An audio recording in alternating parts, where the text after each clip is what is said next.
Queen's Association for Supported Living began in 1969, I think it was, and it started off as a little school for people with challenges. And during the years of its evolution, it had different locations. It was in Brooklyn, and then it moved into the armories in Liverpool, and then it went into the old fire station. And then around 1977, they bought the property here in Milton, and the day program was established here as a small cottage kind of industry, and it has been growing ever since. In 1992 and subsequent years, they opened small options for children. These were for 3 people. They were residential settings in community. And we had an individual in Liverpool who had a child in the training center, and they wanted to bring them back and repatriate them to the community. And at that time, we opened Queen Street Small Option Residence. Over the time, too, we evolved, and in 2002, the Department of Community Services for the province closed the rehabilitation centers in the province, and we took on 9 individuals and opened 2 homes, one with 4 residents and one with 5 residents. Over that period as well, we started a supervised apartment program. The whole philosophy changed just a few years ago with the introduction of the personal outcome measure philosophy, and it really hones in on what the individual would like to see happen in their particular lives, and then we give the people the support they need in order to accomplish some of the goals that they've identified as things that they want to do.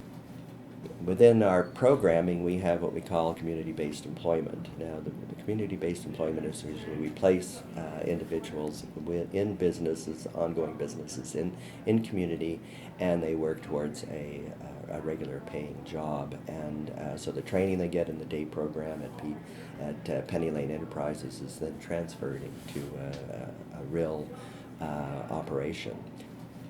The Department of Community Services in 2008 gave us a grant, a one-time grant, in order to expand, and we used that grant to buy the Riverbank General Store, which we did in February of 2010, and have been renovating and revitalizing that particular business. It's really the heart of that community, and we thought that we could really contribute to keeping a small rural community vital, and it's been an exciting operation for us. We have included our clients in the full process, the hands-on, the getting the dirty, digging out, digging holes, replacing cells, replacing windows. They've done the renovations. We just want to be sure that we're showing the community that we have ability rather than disability. Penny Lane Enterprises is our day program here. And what we do within our day program is we have what's known as a continuum of service, in which we provide support to individuals based on their need. It's a very individual base. It's not based on what we feel they need. They come to us and they let us know what they're looking for. We don't focus on individuals' disabilities, we focus on their abilities. So if there's something that is creating a barrier and not allowing them to succeed in work, then it is our job to come up with something that is going to break down that barrier so that they have success. Whether or not it's a jig that can be created in the wood shop, whether it's developing a buddy system in which they do the work together, whether or not it's one-on-one support provided by the staff. We will find what is required in order for those people to succeed in their work. So we have a life skills department in which we provide personal care supports, we provide life skills training, we provide social and community-based programming. We have exercise programs. We provide one-on-one training for budgeting or learning how to drive our cars or getting their license, sexuality, any form of individual supports that they would require in order to be able to improve their quality of life. Also within our life skills area, The instructors there would also oversee our cafeteria. We have clients who are responsible to run a lunch program here in which they do all aspects of the lunch program. They're responsible to create the menus. They do the comparison shopping so that they can get the best deals. They bring the groceries in, put them away. They take the orders, they make the lunches, they clean it up. So it's all aspects so that if it was somebody who wanted to go and move into an apartment on their own, moving away from home, they're learning the skills in order to be able to look after themselves. So it's right from the beginning of what am I going to make to, oh my goodness, it's time to clean it up. From the life skills unit, once those individuals have developed those skills and they've developed an interest in working towards an independent work environment, we then would transfer them down into what's called the transition program, an area which has more support by staff. Now, some people choose to stay in that area. They like having the additional supports. Others, certainly, are always moving towards the independent. In our vocational area, we have a confidential shredding department, which would be the first area that the individuals would move from the transition unit. They then will have to take what they learned in the transition area doing paper and do it independently within the confidential paper area. So once they move, it's not only working on those work skills, but it's being able to balance your social skills as well as your work skills and developing the ability to be relaxed at work and not just having to focus on the one skill, but being able to focus on the well-rounded skill of work development. So they have the ability there. They would begin by doing the actual paper prep, and then they can move into being one of the shredders, which is something that they have to be able to show that they are going to be responsible and be able to follow the rules. And from there, based on the people's interests, then they can branch out into the different areas of our vocational, and then as well our wonderful wood shop, which has so much growth for individuals. Anybody who has expressed an interest will always have the ability to give it a try. Once we develop the work skills, our goal is that they're going to be able to hold or achieve an independent paid position out in our community.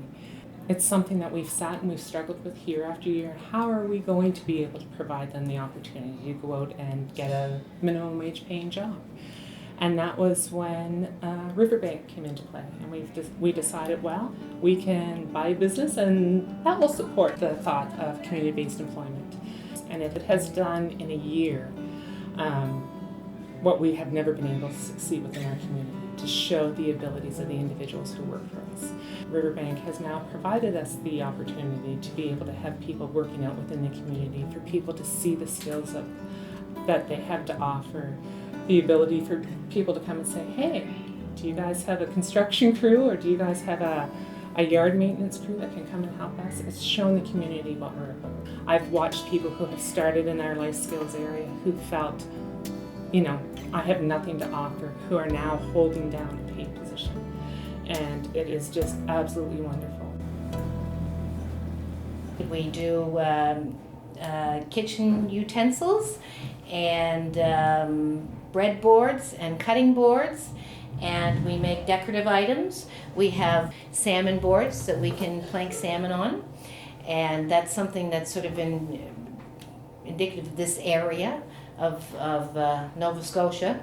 We can also do contract work that's individual, so if you come in with something that you want made, we can make it for you basically. Well, you work with the people. They're all individual programs. All our people are different levels of work.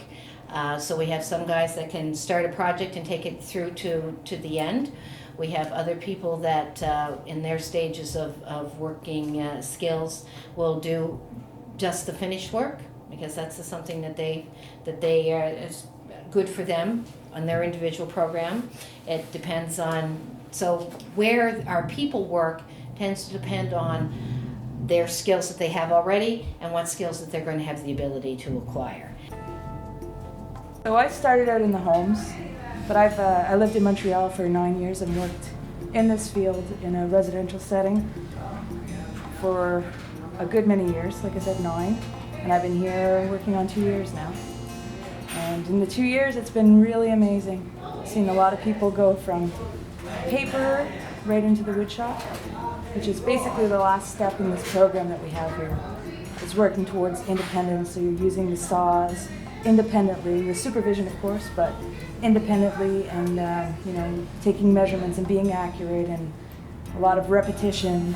So we're doing kindling, so that's a very repetitive job, pushing through, and you learn hand-eye coordination and being careful because you don't want to lose any fingers. And we do stakes and rough boxes, and the guys are really good. I mean, putting a nail in a piece of wood, it doesn't seem like much, but it's a very tricky business, learning how to do that.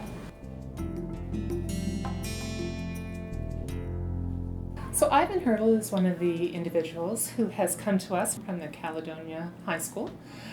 He went through our whole continuum of service, beginning in life skills and going the whole way through our vocational department. And he is now our receptionist here at Penny Lane Enterprises. As a receptionist, he's responsible for customer relations. He's responsible for all the invoicing of our products that we sell. He's responsible for the switchboard, answering the phone and passing the phone calls along to those that are required, taking messages if necessary. He does typing of forms for us. He does some photocopying when necessary. He's a guy that likes to be busy. He does roll all of our money, and when he has nothing else to do and he sees that there's work that needs to be done, he'll be the first to jump up and help to clean off our tables or assist somebody else with carrying something. He is a man that likes to be busy. Also on a day-to-day basis, he and our driver Nick Wynot are responsible to go down to the post office and get all of our mail and then deliver it around to those that it needs to go to. I've been working here for 20 years. I've worked downstairs. I worked in pre-voc here for a while, doing different things. Then they got me downstairs doing confidential threading. 2 years ago, they decided to train me to be the receptionist upstairs here, and I've been doing it ever since. Nick Wynot is the driver for Penny Lane Enterprises. He does an amazing job providing supports for the delivery of our clients, as well as the delivery of all of our products around the Queens County area. He is an absolute wonderful support to the staff and the clients here, providing all those additional duties that need to be done outside of the building that can take a staff away from program development. Nick is an amazing support. He is integrated in all aspects of Penny Lane Enterprises and provides all supports that we require him to. He's a great addition to us. Well, I've been here 4 years. I started in the workshop making kindling and chairs and that kind of stuff, tables. And then I done bundling kindling and work on the shredder. And I worked down to Riverbank General Store, helping make do some carpenter stuff down there. And then I do driving, pick up the clients, and delivering kindling and paper to the dump. And also help out in Special Olympics, so it makes it a little easier to help people in Special Olympics. So that's one thing that helped me out quite a bit, and I get to meet a lot of new people, because half the people from here ain't from Liverpool. There's a lot of like Barrington and Yarmouth and them kind of places. So I get to meet a lot of people. A lot of good people anyway. So I like it. Michael Moreau is somebody who came to us from Liverpool Regional High School. Upon graduation, he came to us on a full-time basis, being involved in our vocational aspect of our program. He has been an avid worker within our confidential paper department for numerous years, in which he has taken on a supportive role in which he helps the instructor, Gail, do the setups and the putting away of the materials at the end of the day. He likes to be a help and a support. Michael has really shown amazing personal growth within his social program since he came to us. He was a pretty quiet guy when he first came. Scared to look at people, really liked to be within his own personal area. Now he's Mr. Social. He is an excellent support to one of our clients in the life skills area who he has provided a true close friendship with. We did have a respite room at Queen Street in which Michael had moved into, and to date Michael is still there at our Queen Street respite bed, which has been an amazing thing for Michael to be able to have the supports at home as well as here at Penny Lane. So we've seen a lot of personal growth for the positive in Michael since he's been able to have the consistency of the residential placement at Queen Street as well as the work placement here at Penny Lane. We're very lucky to have him. Well, the original purpose of this whole project was twofold. It was to give us a place to sell the product that we make at Penny Lane. We wanted to expand the items that we're making in the workshop, and we needed some place to sell them. It also gives us an opportunity for the clients to work in the public, a place to come every day, have a normal job like everybody else, and get to meet and greet the people and perform a meaningful job and get a proper wage for it. The thing that with all the clients here is they get there's a lot of personal growth for them. A lot of challenges, a lot of things that they've never had the opportunity to work on. So every day you come into work, there's something new, something different. And that's the real way to learn. Real hands-on as well, very physical. So we've been at this for a year and a half now, just about. And when you step back and you look from day one to today, the differences are tremendous. How the tools are used, independence, taking responsibility, different aspects of safety to make sure everything's looked after. It's that to me, that's the big part of this job. I mean, you can look at the building and look at the changes and say it's wonderful, all the work. But the true items are the changes for the clients and the opportunities it's given them. People need to feel valued, no matter who you are, no matter what your abilities are, no matter what your challenges are. We all need to feel valued. And this is something that this day program has provided individuals who have struggled throughout their life in showing that they do have value. I am so proud to see their growth and for them to show that yes, we have the work skills that are necessary in order to be a person within this community.